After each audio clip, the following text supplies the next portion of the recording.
Stupid, shocking, appalling, and the ever-predictable delete club memes. Just some of the reactions to Perth's 6-1 drubbing at the hands of a relentless Macarthur. Auckland on the board. The new boys get off to a spectacular start and kick off their A-League adventure. And the Sydney derby, East rules West over in Sydney. This is the Far Post Perth podcast, powered by ID Athletic. And a big reminder to get your podcast and rate, review all across Spotify, Apple, and now available on YouTube Music. Blayne Treadgold is my name. Joining me once again, three people. I'm not too sure how they feel after the weekend. Let's start. James Renton, mate. Welcome back. Thanks for having me on. No worries at all. Donna Giuffre's with us. Hello. And happy to be back. Neil Sherwin. Hello, how's it going? Fresh off a bit of a down south adventure, Neil. Yeah, spoiled by the football. Otherwise, really good. Donna, what's been happening? Oh, a lot's been happening, I think. We had the Football West MPL Awards night, which was great, once again at the Ritz. A couple of big winners with Peter from Armidale taking out clean sweep, I would call it, with the golden boot, goal of the season, and then he won the gold medal, which was unbelievable. He's had a hell of a season. And then Ella Lincoln, a football powerhouse in the Women's League, I would say, who just signed a professional contract, so well done. She won the Golden Boot as well and the MPLW gold medal. I think I'd like to mention that she's that big of a beast in football that I love that she said that she was training with the Sorrento men's team as well in the off-season just to keep fit and keep on going. So it was great, and, it was also great to have DTA 38 represented there with the documentary trailer being shown to everybody, which was quite special for us, and awarding Matthew George from Perth Red Star that medal. So a lot of awards nights has been happening. As you know, Blayne, you've been doing MC gigs just like me. So it's been awards. Absolutely. Yeah, my bow tie's all worn out after a big couple of weeks. James, we'll get to the football in a second, mate, but what else has been going on? Oh, well, at least I'll start on a positive on a different side of football. In the Premier League, I support Manchester United, which might be sorry to hear that, to the disappointment of a few of the listeners, and it was good to see that we finally had a win. And I think overall, in terms of the A-League, it was a pretty good start, I would say, across the board in terms of fans, in terms of the games and the spectacle itself. I think it was a really solid start. Bit of a new segment. Each week we'll get a little bit off our chest and we'll celebrate some of the heroics as well as work out what is and what isn't peak A-League. A bit of a new segment called The Good, The Bad and The Ugly. We will go around the table and give a bit of what we thought was good over the weekend. James, let's start with you, mate. The Sydney derby for me. I felt that was a massive success in terms of the occasion itself. I thought there was great noise from both sets of actives. It was good to see both marquees getting a run in Juan Mata and Douglas Costa. And just a good game overall, really tight, really tense. And it was good to see that a lot of people all over the country were watching the game as well. It's really positive. Donna, what was good? Can I have two things? Well, maybe a good and a special mention. A good, I think the Auckland crowd. I think that was absolutely epic for the league to see them come in and just smash it out of the park. And then the other special mention is a slide tackle to Kaznorbo. I thought that was great. Just wanted to mention that. Red card. But I'm glad no one got injured. Peak A-League, as they say. Exactly. Neil, what was good across the weekend, mate? I know you're probably busy doing other things, but what did you pick up? No, I got into trouble because I pretty much saw every game. So doing that in the NFL and John Stone's 95th minute winner.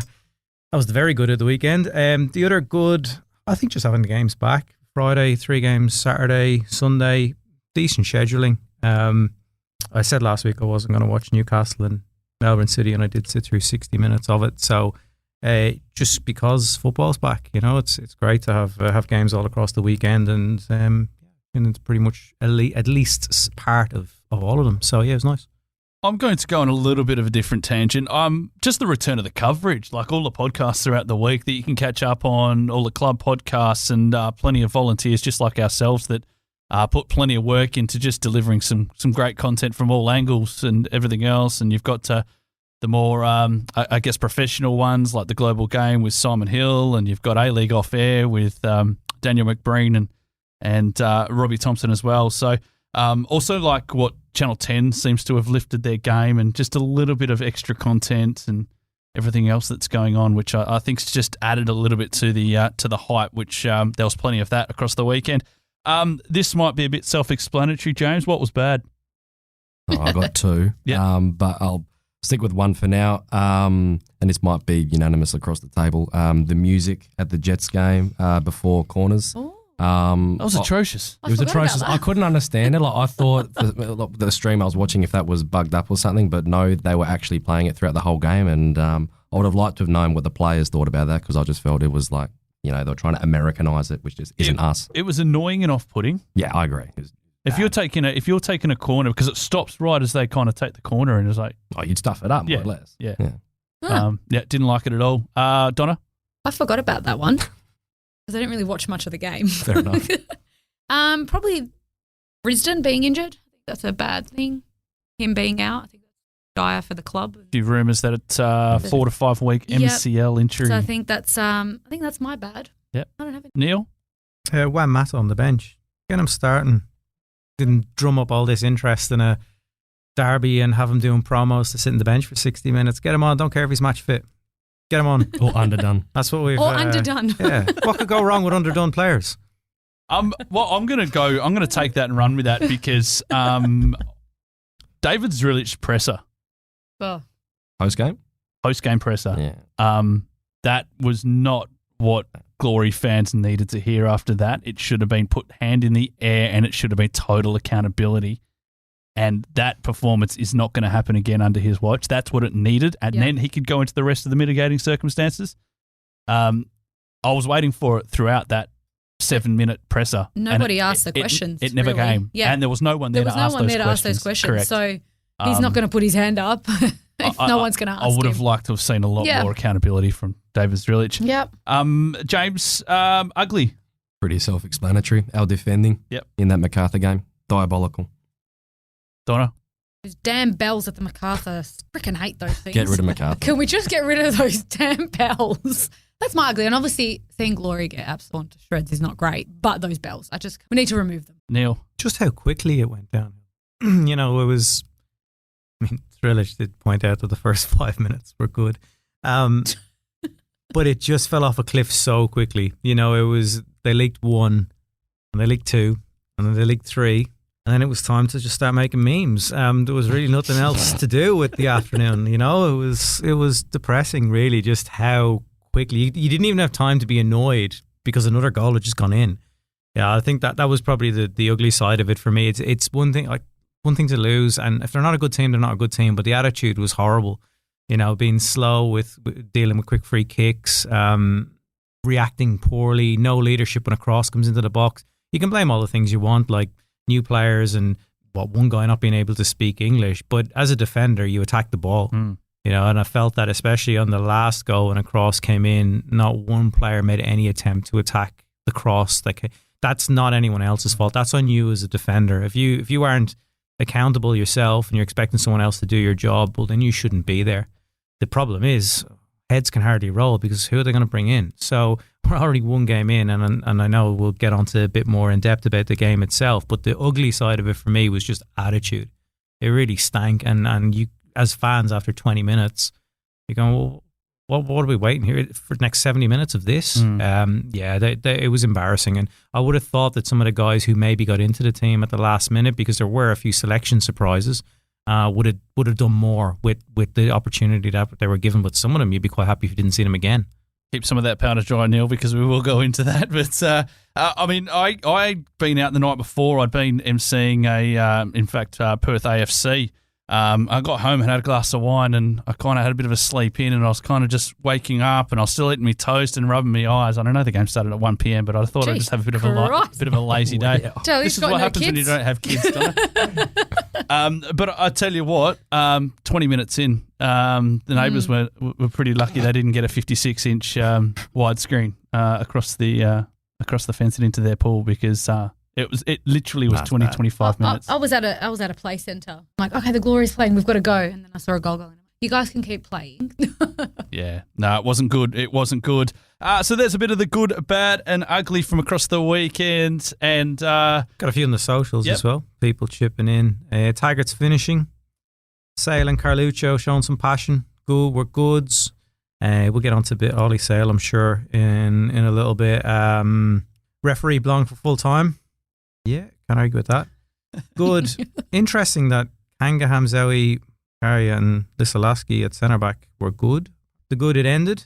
And then some of the bads. What else we got bad wise? Quite a few. Taggart's lack of awareness to not be offside. I thought he was a little unlucky. Playing off the shoulder, the last defender, you're always running that risk, and 2 goals disallowed and decent finishes as well. Slow asleep midfield back line. Yep, I think we all agreed with that. Kanga, I definitely agree with that. He was dreadful. Zrilich's cop-out excuses post-game, already spoken about that. Ollie Sales temper tantrums. And then bad and ugly was everything else. And then some more uglies. The cowbells, already mentioned. Midfield and the whole team performance as well. So, yeah, pretty much unanimous across the board. The pre-season optimism leaving my body in the first 10 minutes. Absolutely. I think that's it. And that's great. As fans, you go from May getting the spoon and being utterly depressed, sacking the coach, to get new owners and to get 14 new players, and right, this is only going to get better. Then you realise it's the exact same. Yeah. It's the exact same. It's worse. Yeah, well, yeah. Worse than Melbourne City? Yeah. Yeah, because this is a complete reset. Yeah. Okay. We're clean slate. Yeah. We'll get into it, guys. Cool. We'll take a quick break and we'll do more of the analysis of the carnage that happened across the weekend. We'll be back soon for more here on the Far Post Perth podcast. What a run! This could be the one! It's in! That's what it's all about! And when it comes to sports gear that helps you perform your best, ID Athletic has the winning formula. From grassroots clubs to elite athletes, ID Athletic provides high-quality sporting apparel, screen printing, embroidery, and made-to-order promotional products. Proud sponsors of the Far Post Perth and passionate supporters of WA community sport. Visit ID Athletic at 84 Howe Street, Osborne Park, or online at idathletic.com. ID Athletic. Build your identity. Welcome back to the Far Post Perth podcast. Blayne Treadgold, James Renton, Donna, Giuffre and Neil Sherwin. We just went through our good, our bad and our undecided. Let's dig it a little bit deeper. Of course, let's start with that, what do we call it? It was probably the worst performance I've ever seen 11 put out in a Glory shirt. I've really got to be honest about that. It took about 20 minutes. And yeah, I don't know. James, give me some words. Where do we? I'll do my best to be clean, but disaster, absolute disaster. When you've had the reset that we've had from top to bottom, clean slate, obviously everyone knew how the season ended last season. I think everyone sort of gave the players a free pass after, the circumstances that happened. We were expecting something more. And the pre-season suggested in the Australia Cup that perhaps we were going to see a different Glory, a Glory that was energised, especially in the Australia Cup where we had those games against Brisbane and Melbourne City where the players looked like they were together and that they were fully in unison and behind the way in which David wants them to play. But, the first 5 minutes of this game, like David said, was okay. But after that, no, it was terrible. So really embarrassing. If I was one of those players, I'd be hanging my head in shame for that performance. Doesn't matter if I'm a young boy or I'm one of the senior players. At the end of the day, no one took responsibility. No one thought, you know what, I'm going to try and lead this team forward. And like Neil mentioned about, some of those surprise selections, no one really took their opportunity. So, really disappointing. Neil, were there any positives? Can we take anything out of that at all? They didn't even meet my expectations. There's a meme of a banner where somebody's holding it up and says, "Our expectations were low, but holy." Yeah. And I mean, I didn't expect them to beat Macarthur. I thought Macarthur would win the game. I didn't expect Glory to make finals or get close to it. But I also didn't expect them to be 5-0 down at halftime in the first game. I expected them to leak goals because that's what they've shown in preseason. That they've been very suspect defensively. And yeah, it ended up being worse than even the most pessimistic person could have imagined. And that's the real damning thing for me. I mean, it started with and it was mentioned as one of the bads on Facebook there for us, Bodner's back pass.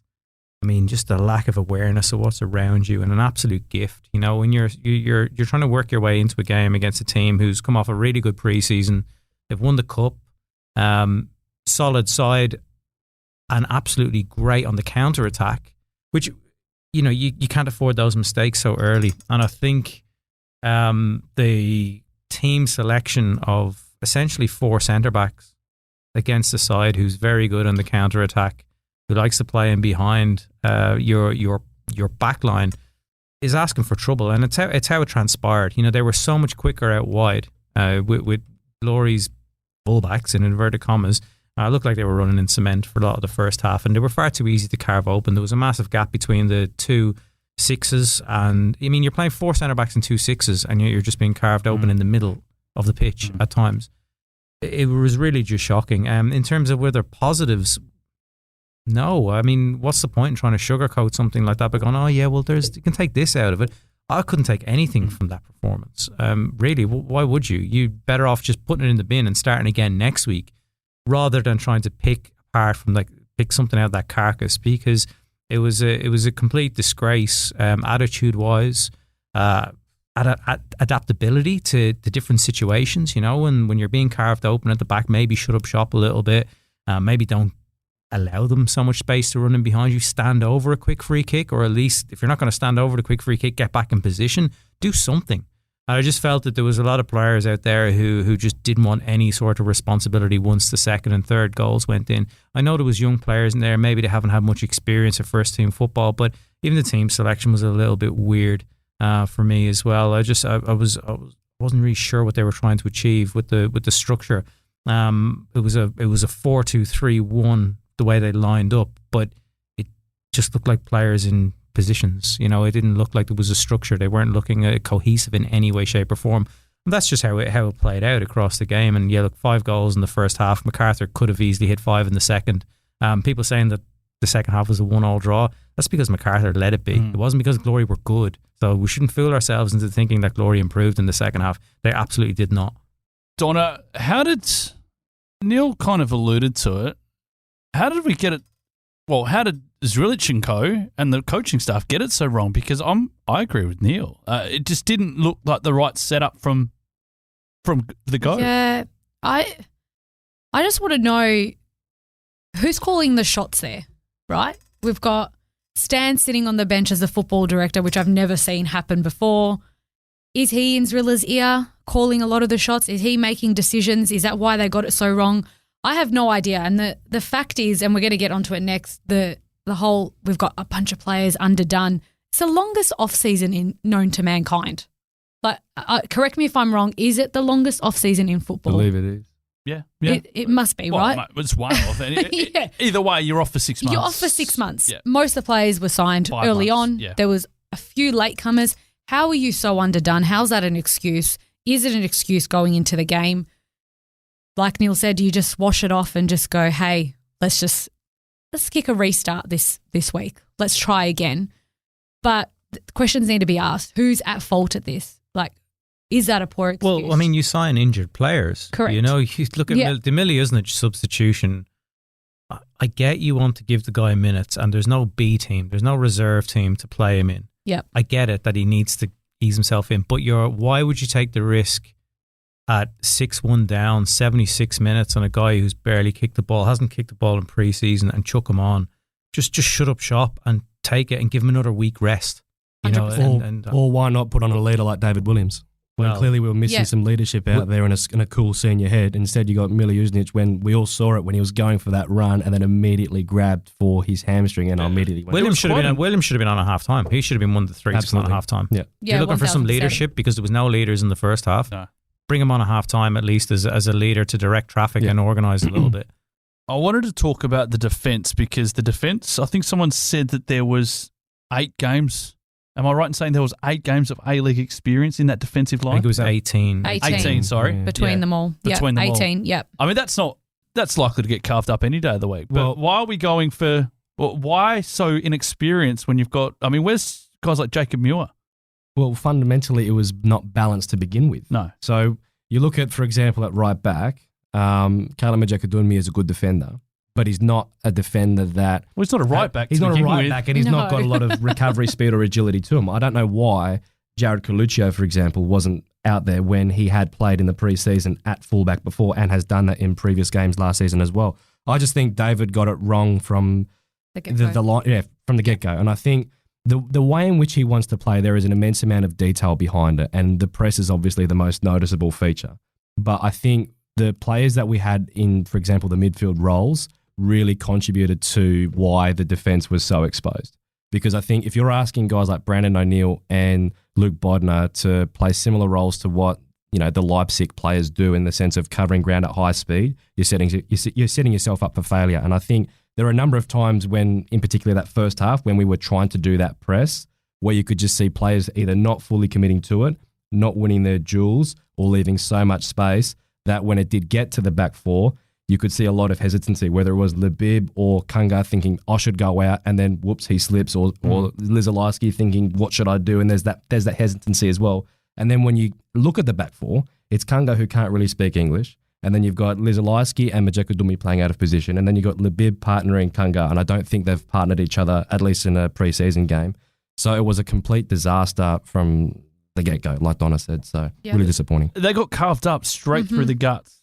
Straight down majority of the time. Yeah. Well, there's nothing worse than being a centre half and do I stay or do I go? Yeah. Because your 2 6s are caught in no man's land. Well, the worst one for me was, the two worst goals for me were the second one where Jake Holman, you could see Luke Bodnar in the edge of the picture, but Jake Holman was running through and there were 3 guys that were by Majeka Dummi's side. Jake Holman was free by himself. And I think this is a much broader point as well. No one wanted to tackle. No one wanted to get dirty. And that third goal, when you saw Jakalic rouletting half the Glory team and taking set shots and then Glory players flying over like there was kamikaze defending, it was embarrassing. It was embarrassing. And so I really do question, like what Neil said about the attitude of the players, I really question, were they fully focused and prepared from the get-go? It's funny you say that because there was a lot of comments about their warm-up drills and the attitude, and that's just coming from people that were there watching it, that there was just no sense of urgency. They were just having fun. It was like they were having a Sunday kick. Yeah. And that's already setting the precedent for your game, right? Yeah. Someone commented about the drill not being done at a good standard. Correct. And they were laughing while they were doing it. They thought it was funny. But also you talk about, Zrilla's new game plan and the way he wants to play. He's mentioned it quite a few times, and he mentioned it at the launch that he's got a completely new style of football and it's taking the players a bit of time to get their head around it and how to play it. But you've had a long enough off-season to get the game plan down packed. But at what point does it become naive? Correct. And it's like, you're exposing yourself. Yeah. Surely there should have been a moment where David went, crap, it's not working. We're 2-0 down after 10 minutes or 3-0 down after whatever. Surely there's a moment where I've got to change when we press. Because I think when we wanted to press, we chose the wrong moments. And then Macarthur just went, sweet, we've got really quick players. Let's carve through it. And they were like Glory players just sprinting at the Macarthur guys with no real direction. It was just like headless chickens running at the ball. So, I think there were a lot of people at fault for the loss. Neil, do we have the cattle to be able to play the style that Zrilic wants to play? Clearly not, if he's coming out before the game and saying that they're not fit. If you want to play this pressing, attacking style of football, as in it's pressing, you win the ball high and you attack from there, you need players that are fit. And it was really alarming to hear him say in the press conference before the game that, we are underdone, we've got players who are not available, we've got players who are coming to the club injured or who've been injured during pre-season. It was making an excuse before a ball had even been kicked. And it was pretty clear in the first few minutes that the press wasn't going to work because the players just weren't doing it together. If you're going to press like that high and quick and have a high tempo, everyone needs to buy into it. As Taggart presses, the 3 behind them press, and the 6s step up, and the back 4 steps up. But there was just a gulf of space between the 6s and the back 4, for example, that as one line stepped up, the other didn't follow suit. And it was very easy to play around. There was some neat little triangles from Macarthur around the halfway line that allowed them to carve open the space. And I get it is only one game, and I get that, we only hear what he says in the press conference. We don't know what he said in the dressing room afterwards. We don't know what they're doing at training this week.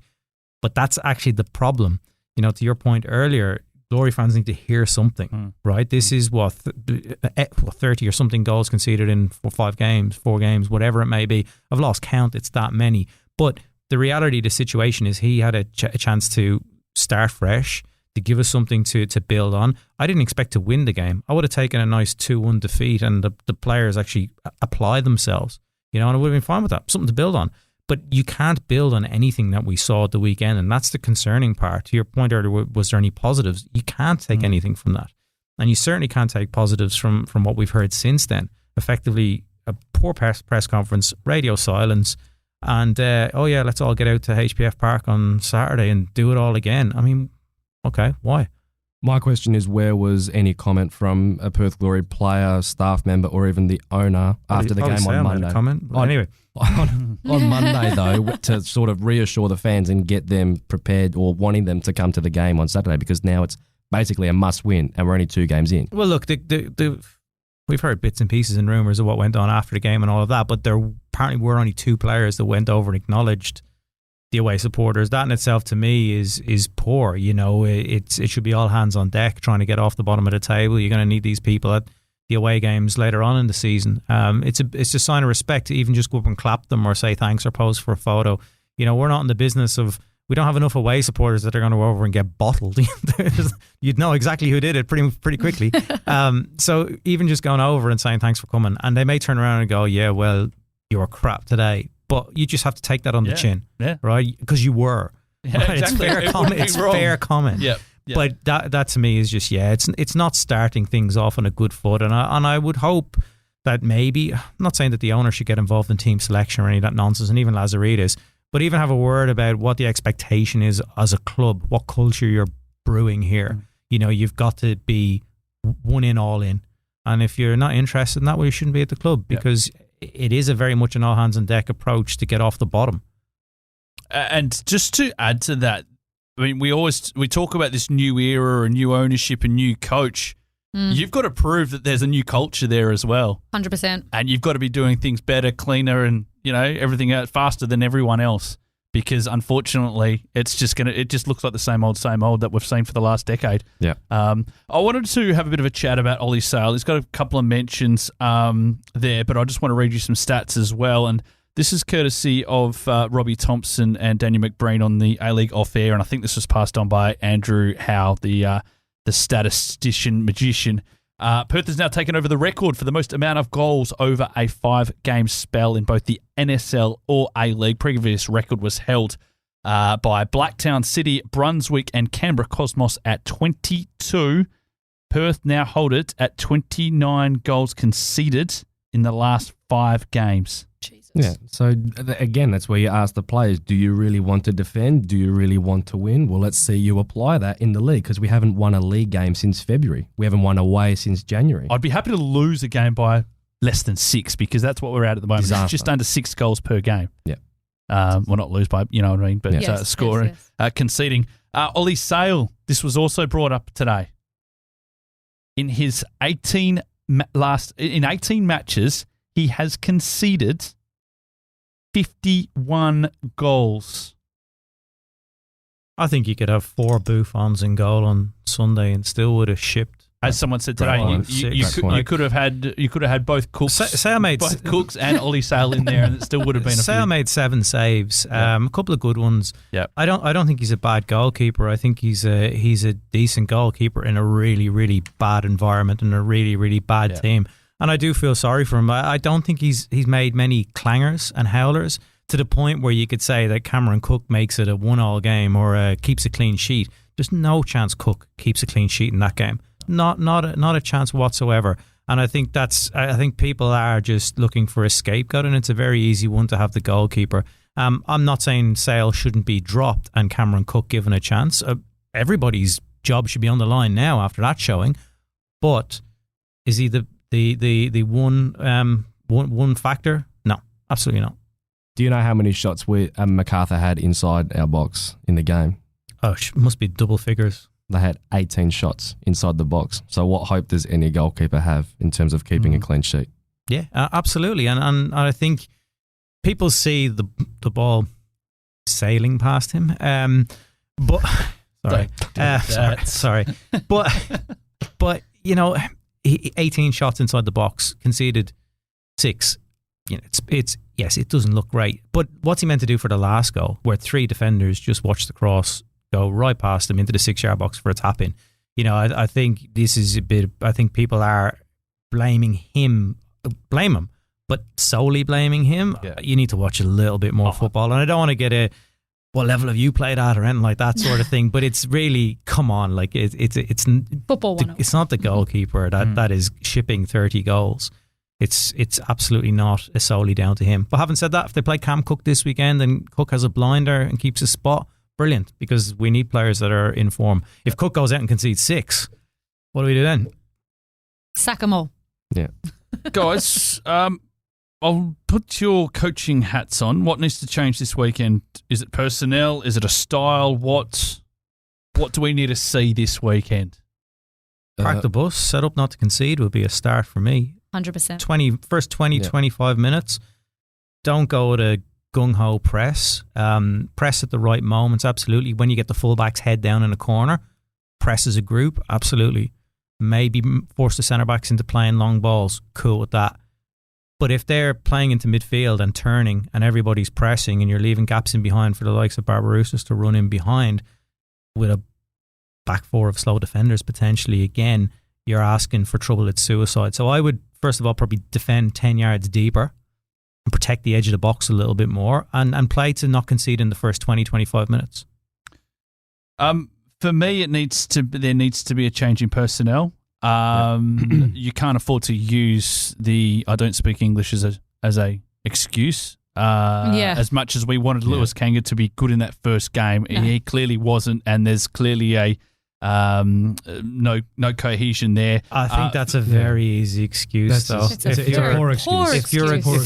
If you're a good defender, you can communicate, you can position yourself. I'm not expecting them to go and carve up trees, but it's a very lame excuse. It's funny you say that because I did notice him trying to give directions to a couple of the younger ones at times on the weekend. Yeah. So, but I think that he needs to, if he's not fit, he needs to go away and just get don't fit. play him. Just don't play him. I'd rather see someone like a Jacob Muir who we know can do a job alongside Kayla Majeka-Dunmi, who I thought was probably one of the players or up and comers of the season last year. Well, David just needs to choose a team that will satisfy the game plan that he wants. Yep. So Neil's right, we should be looking to have a more defensive approach. And I'm not necessarily saying throw the Leipzig identity out the window, but clearly we don't have the cattle to do it, or we are not fully conditioned to be able to do it. Because Sydney could do it really well off the back last season because they had elite players. We might have wow signings, but clearly they're not performing at the level that we thought. So I think we need to be a lot more careful with how we do press, because I think Wellington are one of the best teams at building the ball out from the back. The way in which Italiano wants them to play, if we press in any way that we did on Sunday against Macarthur, then we're going to get tore up. So I think we need to park the bus and just look to be a bit more pragmatic with our approach.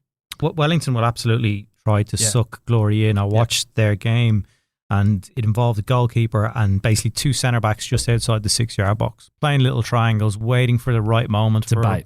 To lure them in and then play in behind. Now, if they have 10 to 20 yards of space behind the first press and they break it, they will have a lot of fun there. They've got good quick attackers that will absolutely carve open a static back four. So, yes, you want to keep your principles and you're not going to rip everything up after one game, but you may need to modify it to do it in the right moments and not for 90 minutes, which they clearly are not capable of, and they might not be capable of it until halfway through the season if they're not conditioned and they're not fit. We haven't even mentioned it yet, but another visa signing was Caicedo. Yeah. Wasn't even in the squad. I mean, okay, he arrived late, but why are we signing players so late? We've been through this before. But he played recently in Colombia. That's what fries me. He played, I'm pretty sure, in at least August or September for his club then. I don't know why he's not at the level yet in terms of his conditioning. It would be nice to know where quite a few players are at with their conditioning as well. It's funny because he missed out on the weekend and Aoyama came in. And we've barely seen him since then. And I'm not sure Aoyama's up to scratch for the A-League. Well, he's not a winger. Well, I just don't think he's up to the scratch. I don't think I've seen enough from him in pre-season. Well, that's a visa signing as well. Yeah. Well, it is. Yeah. And compare that from the New South Wales NPL. No offense, compare that to Auckland's visas who played in their game. You look at Sakai, how well he played. You look at how well Guillermo Moy played. You look at how well their two midfielders played, and they didn't even have their Colombian attacker in the game. Well, for me, I'd rather have Quago play out there. If Caicedo's not available, Quago needs to go out there. Give him a go. But I think this will come to a fundamental point around are we just penny pinching here, and bringing in guys from really lower leagues and average visa signings. I mean, But we could go to Indonesia. well, and get someone that's going to bring in a lot of Instagram likes. Well, if that's what it takes, then that's what it takes. Well, what's our Number one on TikTok. But what was our scouting? What was our scouting though? What I'm saying is we Yeah. could get someone from Asia. Yeah. But they got to contribute. I mean, Yeah. you know, like 100%. it's not necessarily about a visa player. It's about bringing in players who can contribute. Yeah. So look at the players that were signed in the off season, right? Kanga, dreadful, dragged at halftime. Casado, Don't know. don't know. Pennington, what's going on there? You know, that was someone who should be your 8. Nowhere to be seen. I mean, he's an old injury, we know that, but still an absentee. Yep. You know, you Lachlan Barr played all preseason. Mystery injury. Yeah. Risden Don't know. injured. Injury. Yep. Yeah. I mean, MCL. Hamzawi not ready yet. Hamzawi. Yeah, Hamzawi. Well, On the bench. I thought that he was okay when he did come on. He was okay, I but thought he was okay, but how- but I mean the standard. But how long? I do mean, our- don't get me wrong, the bar was low. Yeah, But how long, and I don't know much about sports science, obviously, but how long do our players need to be fully conditioned? How is it possible that they can be underdone a few days out But- from round 1 when you've had the longest preseason Correct. ever? And you say that, and most professional clubs, I can say this, and semi-professional clubs, even when the players are not training with their clubs, they have a fitness program Yeah. that they have to adhere to, whether it's in the gym, whether it's whatever it is. Yeah. I've heard this in the past about Glory and players saying, oh, no, we just get told to go do a couple of whatever at the gym when we're not at the club. This was in the past. Yeah. What's the precedence that's been set now? Do they have something in place? Because if they're that underdone, there's clearly no fitness program implemented for them when they're not at their regular training days. I understand rest days and all that, but how were you so underdone? But match fitness is it takes time to pick it Well, up, that too. irrespective Yeah, of the course. training that you're Yeah. doing. But they've played more preseason games this off season than we've probably seen. You know, they've actually 100%. had 3 cup games this time round, which, considering you used to get dumped out in the first one every Oh, we other didn't even year, make it. it was Or not a make big, it. it was, or didn't even qualify. years, Yeah. yeah. So I think they've had minutes, and that's why I'm confused by the underdone excuse and the fact that it was fired out before the ball was even kicked. You know, that's a really big alarm bell for Yeah. me. That Do we it look was fit? said beforehand. No, I don't really think so. It was, well, I mean, is it fitness or is it bad attitude? Probably a combination of the two. And look, Macarthur have had a good cup run. They have done well and all of that. And they've played plenty of competitive games. So they probably are a step or two ahead. But to be that far off the pace. Correct. That's the issue. It's Yeah. it's how big the gulf was between fitness. You can look at ability and say that, yeah, look, they're just not as good players, but they're all professional athletes. There's certain 100%. there's certain element of fitness that was missing. And are they going to get it in a week? No. They're God, still no. going to be underdone this week. You don't just snap your fingers, play 60 minutes, and then you're match fit. So anybody expecting a radical change from the same players this weekend probably don't. I'm not going to tell people, but don't have Don't expectations. say Don't have that. expectations. Don't have Go any. to the game. You know, don't have any expectations because you'll be disappointed. Let's have a look at what happened elsewhere across the weekend in the A-League. Friday night saw a 0-0 draw between Central Coast and Melbourne Victory. I really enjoyed this game, even though it was a 0-0 draw. It was absolutely sheeting it down. It was just good fun, good football. And, of course, Patrick Casnorbo got knocked off his feet for good measure as well. What did you make of this one, James? I'd be concerned if I was a Mariners fan. Is that right? Yeah, I would be. I think they lacked a bit of bite going forward in particular. And I just think, you know, especially the fact that they were missing someone like Trent Sainsbury and they will be missing him for quite a long period of time. I just don't think they look too all that impressive, but the same could be said of Melbourne Victory. I think they lacked a bit of dare, a bit of cutting edge. Obviously, it was disappointing, you know, Bruno being an ex-player, he missed the penalty, but I think the conditions played a big part overall. Yeah, normally he doesn't miss a penalty like that. I thought it was in the bag. I'm like, he's got this. I love that it came, football's back. I love watching the boys play. You know, I said it was going to be a draw. I just had a feeling that it wasn't going to be as exciting as the grand final rematch. Balanced game, I guess, from both sides. You can't really pinpoint either side or, you know, too many comments about it. I'm happy with how they went. I just want to make a comment about our waist strips. They're silk and see-through.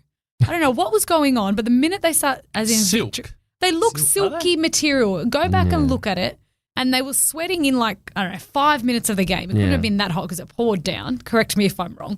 and they were all see-through. You could see everything happening under there. Design flaw. Yeah, Macron, what's going on? But yeah, happy football's back. Loved it. Love the chaos there. But yeah. What is it about Central Coast always seem to match up well with Melbourne Victory? Mm-hmm. They always give them a great run, if not beat them. I mean, they've got 100%. They've got a pretty good record down at Amy Park as well, Neil. Central Coast, they just seem to go really well against Victory for whatever reason. You say so? I don't have the head in front of me, so no, maybe you're right. Yeah, no, I mean, obviously. No, yeah, 100%. This particular one, though, each team had one shot on target each. It wasn't exactly one for the neutral. Oh, no, it wasn't in that respect, but I mean, it was just a good bit of fun in the rain, I thought. It was just a balanced game of football. There was no dramatic positives on each side. It was great. So it was crap. Great that the keepers both kept a clean sheet. Bruno missing a penalty because Norma getting a slight tackle. We had a red card given and a red card rescinded. Yeah. I mean, that's as big a talking point as you get. Back. Yeah. It was great. Yeah, no, I thought it was. I thought it is what it is. Auckland 2, Brisbane Raw 0. I'm really glad I kind of got up and had a bit of a look at this because I thought it was absolutely spectacular scenes over in Auckland. I thought it was good. I thought the football was probably not great. Obviously, the own goal and the most famous quiz question in A-League history probably happening now, or one of. But what'd you make of Auckland? I want to go on that slide behind the goal. How much fun does that look? Looks pretty good. Are they going to have that every home game, or is this just like an opener thing? Glory should do that. No, I think on the football itself, I think, look, Brisbane looked a little undercoached, to be honest. I think they've got a couple of decent players in Jeličić and Acosta, but other than that, they were pretty uninspiring going forward. And Auckland, I think with the support of the crowd, it was really good to see for a new team getting around it.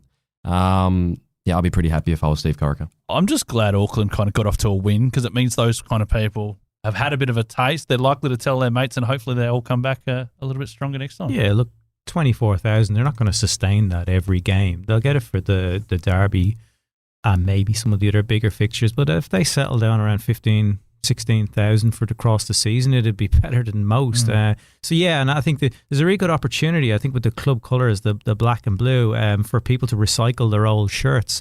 I did notice there was Inter Milan, there was Japan, there was people waving Estonia flags in the big Estonian population in Auckland. It was crazy. But whatever gets people through the gates, you're not going to expect people to go out and buy Auckland shirts straight away. But if they can feel some sort of connection through their Adriano Inter Milan shirt from the early 2000s, then why not bring it on? I thought it was Retro all right. kits are back. I thought the crowd was good, and there was an atmosphere. There was noise. I thought it was refreshing actually, because especially when you consider the last two additions to the A-League, just haven't done anything. So, but isn't that the point everybody made all along with expansion? That it was the old mantra: "Go fish where the fish are." Right? Is Campbelltown and wherever else, where the Western, no. Yeah. So this is what happens when you go to Auckland. Where you get that, or Canberra, for example. We've all been banging the drum would do well. Getting into Tasmania before the AFL did probably would have had similar positives, but instead they went to those minor markets, and the attendances for those teams were comfortably in single figures for their first games. You actually go to a big market. Yes, I know there's people that don't want the Kiwi teams in the league, full stop. But if you're going to have one, it makes sense to have two, because at least it creates that north-south rivalry.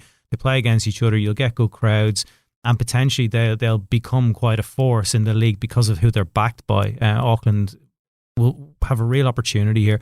Plus, it's a football-looking stadium. As much as Wellington offer a lot to the league, I watch a game in that stadium week in, week out. Too big. Yeah, it's just a cauldron. And I think that Auckland have that little bit of an advantage there as well. Plus, obviously, the momentum, right? New team, they got their first win, and now they can build on that. So it's a very, very important and good success story. But to me, it goes back to the expansion of we were right. The people that said go to bigger markets rather than giving another Victorian team and another New South Wales team. Now, you unlock the potential of a whole major city. We don't have that many major cities left in Australia, obviously, and Gold Coast failed and all of that. But I think this is proof that this is where you got to go to get at least a couple more teams in. Well, it's even worse when they're playing in these, they're getting 5,000 in It's a bad 15 to look. 20,000. I mean, if it's a 5,000 and a 5,000 seater or 10,000 great. seater, it looks fine. It's funny you say that, Neil, because I was listening to a podcast and I can't remember which one it was, but Tommy Orr was on there and he was talking about expansion, talking about how hopefully, this was pre-Auckland, the first game. And he was going, just throw in the Sydney United and throw in South Melbourne. Yeah. What's there to lose? They've got the supporter base. They've got the stadiums. I know what you're saying. It's just another Sydney team, another Victorian team. They've got a But history. they've got the history there. They've got the supporter base. So I agree in the aspect of what's there to lose. Just throw them in. Let's see what happens. Yes, you can do, and potentially it's better than the franchise model. Look, I said it probably last week that I want to get to 18 teams. So, that to me is probably, you might need another Victorian team. You might need another Sydney team. You need another one from Queensland, another one from WA. But if you're going to hit to 18, you've got to tap into a few more markets. Bring back the Gold Coast. I love that stadium. That's a great place to watch football. That's a really good spot. So you want to get to 18, but you can't. I don't think we could facilitate another Macarthur or a Western United style team. Well, no, that's why you go to the established teams, the likes of South Which one do you give the license to? You can decide that and tell them. Got to move on, guys. Let's have a look at Newcastle, Melbourne City. Not much of a game, Neil, but you did see 60 minutes of it. Anything that you like out of these two sides? No, not really. I think Newcastle will be down the bottom. There's not really a lot to them. Melbourne City were as probably off the pace as we expected. I think that they would have a drop off. They haven't adequately replaced the players that they lost. I think they'll be fine and maybe hover around the finals, but I don't see them as a title threat at all off pre-season and off that showing as well. And it was an early goal, Tilio. And he's a player that really needs a good season after coming back from some injuries and a terrible time at Celtic. So he's a good young player, really good at potentially attacking option for Australia. So something like that is probably a story to keep an eye on. But playing Andrew Nabu as a centre forward in the absence of Jamie McLaren and not adequately replacing him, that where Adam Taggart's going, Jamie? I was about to say that. Anyway, Don't mention the rumour mill. Anyway, The rumour mill. but to be honest, that's the sort of player they look like they're missing at the moment. Anyway, Yeah. Sydney Derby, James. What did you make of it? We said it was good across the weekend, but the match itself, what did you like? I'm nervous when we got to play Sydney FC. Yeah. They've got a lot of quality in those front areas, and I think Western Sydney Wanderers, look, they gave it a go, but I think there was a clear quality difference in the end, and I think their plan was right in the sense of how to approach that Sydney press. But in the end, I think Sydney, again, they showed their class, they showed their quality, and it was, again, a good spectacle overall, like we said earlier on. So I think if I'm Wolfhoek Tale, good start to the season. Yeah, I really enjoyed what I saw of it. I was in and out of doing a few other things and emceeing events, but as I said last week, I think it's one of the best rivalries, if not the best rivalry in Australian sport. Early Sunday, we saw Wellington go a 1-1 with Western United. Donna, did you happen to see this one? I didn't, but can I just say how much I love the fans with what they did with the big flag, the two, because they missed it last season. I thought that was absolute brilliant. So kudos to them. But no, I didn't watch it. Sorry. No, I didn't see it. I did. Oh, Go on, Neil. Neil was down south watching every football game possible. There's your synopsis, mate. I watched the Premier League. I watched NFL. What didn't you watch? Yeah. What does Rosie think about this? I didn't speak to her all weekend, so I couldn't tell you. Anyway, so, this game was good. It was interesting. I'm surprised that when Wellington gave up that late goal, they looked pretty good overall. Barbarossa's poacher's goal did well to stay onside and get in and for that tap in. Wellington played really nice football, but Western United credits them coming back with that late equaliser, a very good finish as well for it. And I think they'll be the happier of the two teams, them and their two travelling supporters who went across for it. So, I think, I'm actually a credit to them. Fair play. It's not an easy track, but look, it wasn't the most inspiring game. There was Wellington had 2 shots on target, Western United had 1. So it wasn't a great spectacle, but at least it was goals, and like that dour Central Coast and Melbourne victory game on Friday night. Didn't Shots that fired. one at all, did you? Shots fired. Guys, we'll take a quick break. We're starting to run deep into the pod, so we'll take a quick break. We'll come back out the other side and have a look at round 2 here on the Far Post Perth podcast. What a run! This could be the one! It's in! That's what it's all about! And when it comes to sports gear that helps you perform your best, ID Athletic has the winning formula. From grassroots clubs to elite athletes, ID Athletic provides high-quality sporting apparel, screen printing, embroidery, and made-to-order promotional products. Proud sponsors of the Far Post Perth and passionate supporters of WA community sport. Visit ID Athletic at 84 Howe Street, Osborne Park, or online at idathletic.com. ID Athletic. Build your identity. Welcome back to the Far Post Perth podcast. A big thank you to ID Athletic. Don't forget to hit up ID Athletic if you're after any kind of promotional products or kits or apparel for your local football club. Right, guys, let's have a bit of a look at this coming weekend, round 2. Perth at home. Let's start there.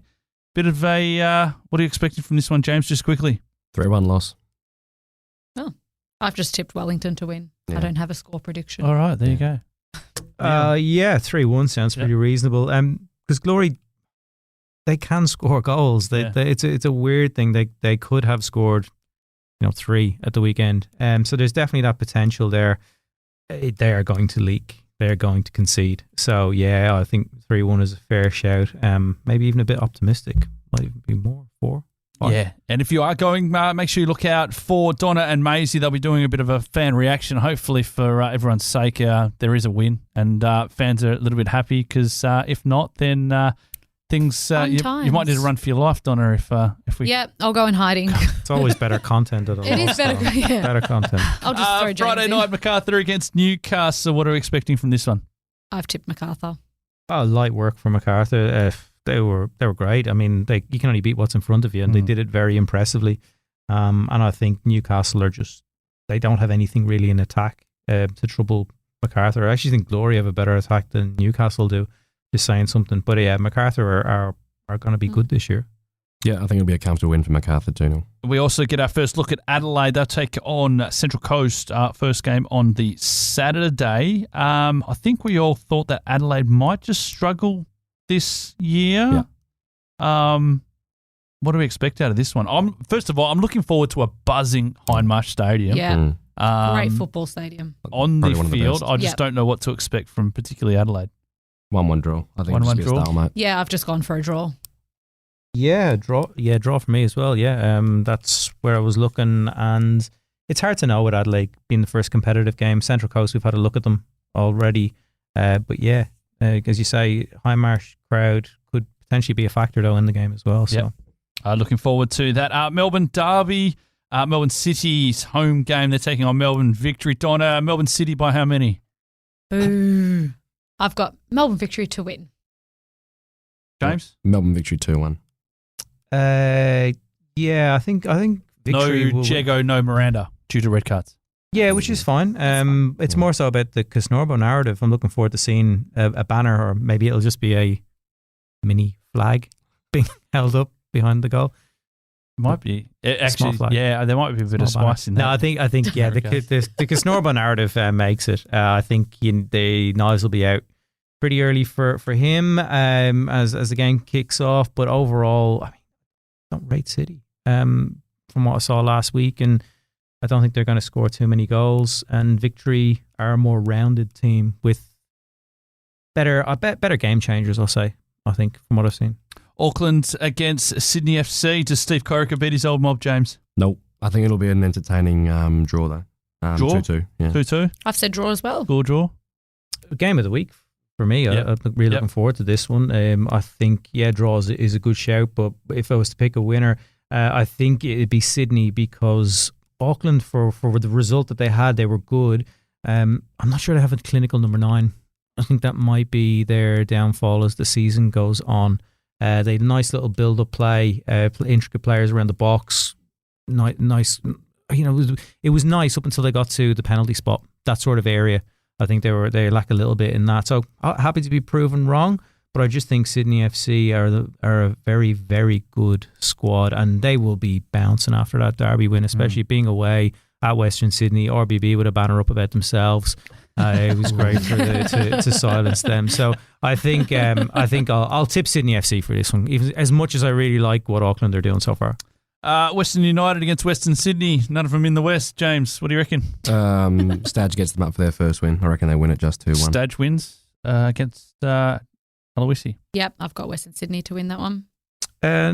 Depends on if Mata starts or not. I think when he came on, his stats were pretty good. You know, the completion rate, all that stuff that we're meant to look at. I think he's got to get in the team sooner rather than later to make them tick. Because I think that's, well, it's obviously why he was brought here, but how long can you leave a player like that out? You lose your first game in the derby, you need to bounce back, and with a player of that ability at your disposal, get him in for the first 60 minutes, take him off with half an hour to go if he runs out of legs, but get him in the team from the start and build around him, and then hopefully profit. So I think if they do that, Western Sydney will win the game. If they don't, I think it'll be a lot closer. What was the reason why he kept Matter off? Was it because he said he was underdone? Yeah, underdone. Okay. Everyone's underdone. Everyone's underdone in the A-League, everybody. Like a raw steak. I'm just looking. I'm looking at that one, but obviously, I think it'll be one of the first times that Western United has hosted one of the bigger sides out at Ironbark Field. So I'm just interested to see how that goes. They'll probably get a few travellers down there as well for Western Sydney. So yeah, looking forward to seeing how that goes. Guys, just not too far away from wrapping up. Quick round the table. Bold predictions for this weekend, James. Mine's got a bit of a WWE theme. Kiz Norbo gets into a fight with a City player. I've got Kiz Norbo to get a red card on the bench.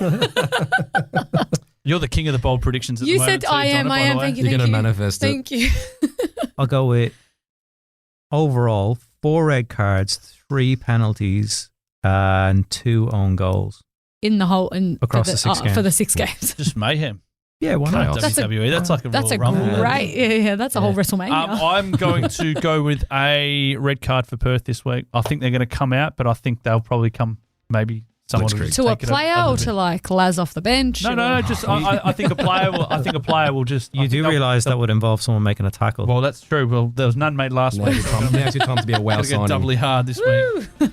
Thanks very much for listening to the Far Post Perth podcast. Please ensure you head over to Spotify, Apple, give us a review, give us a rating, and now available on YouTube Music as well. So looking forward to seeing what eventuates over the weekend. Thanks for listening. We'll be back this time next Tuesday for more here on the Far Post Perth podcast.